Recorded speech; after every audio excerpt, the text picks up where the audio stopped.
सुबह से इधर में बैठे हुए घटना हुआ है, काफी दर्दनाक मौत हो गई है, क्या कुछ कहेंगे?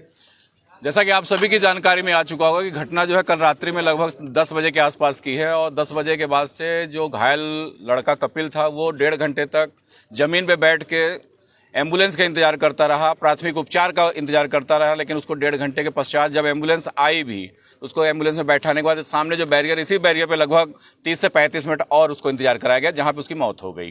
तो सीधा सीधा ये कहा जाए कि एनसीआर प्रबंधन की लापरवाही की वजह से उसकी मृत्यु हुई।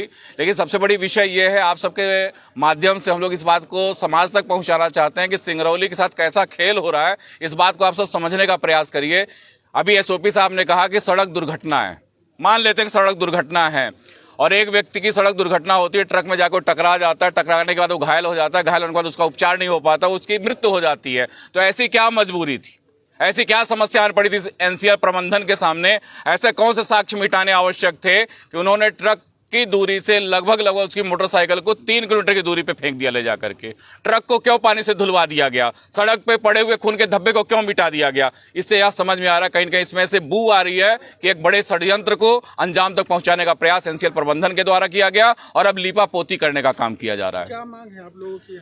हम लोग की जो मांग है वह तो पहली मांग यह है कि जो भी अधिकारी, जो भी एनसीएल के कर्मचारी इस कृत्य में शामिल हैं, उनके ऊपर धारा 302 के तहत या विधि संगत जो भी धारा बनती हो, क्योंकि यह सीधा प्रतीत हो रहा है कि उनकी कहीं न कहीं हत्या कराई गई है। और अगर हत्या नहीं भी कराई गई तो साक्ष्य को मिटाना भी उसी श्रेणी में आता है। अगर एक घटना घटी थी, सड़क दुर्घटना घटी थी, तो साक्ष्य को क्यों मिटाया गया? अगर साक्ष्य को मिटाया गया है तो निश्चित रूप से वह भी उसी श्रेणी में आता है कि कहीं न कहीं वह गंभीर अपराध है। तो हमारी मांग है कि उनके ऊपर कार्रवाई हो। जितने भी लोग थे, जिसमें safety officer, security in charge, mining officer और एक तरुण करके कोई एक साही जी करके, इनके नाम पे हम लोगों ने आवेदन दिया हुआ है और एफआईआर की मांग की हुई है। साथ ही साथ हम लोगों की जो मांग है कि पीड़ित परिवार में 3 बेटियां, 1 बेटा है, उनकी पत्नी है, पत्नी पढ़ी लिखी है और उनको कहीं न कहीं रोजगार उपलब्ध कराया जाए, जो एनसीएल प्रबंधन के माध्यम से होना चाहिए। लेकिन एनसीएल प्रबंधन इसमें भी पल्ला झाड़ने का काम कर रहा है। एनसीएल कहना है कि हमारे यहाँ कोई ऐसा नियम नहीं है कि सड़क दुर्घटना हो या कोई भी कैजुअलिटी होती है हमारे यहाँ